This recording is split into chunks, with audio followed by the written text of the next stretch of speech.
एकदा महाराजांनी विचारलं, नाईक, ओ नाईक, अहो उद्या तुम्ही गुप्तहेर, उद्या मेलात ना तरी इतिहासात तुमचं नाव कुठं लिहिलं जाणार नाही, कारण एवढी गुप्त बातमी ठेवायचं काम गुप्तहेर खात्याला होतं. नाईक, तुमच्या पोराबाळांचं काय हो, तुमचं बरं वाईट झालं तर.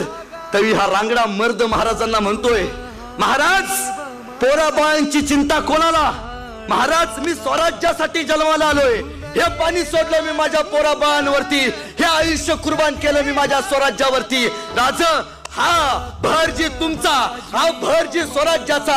राज, म्या मेल्यानंतर ज्या हडातनं जगदंब जगदंब आणि शिवाजी शिवाजी हे नाव ऐकू येईल, राज, त्या हाड्या भरजी नायकांची असतील, एवढं लक्षात ठेवा.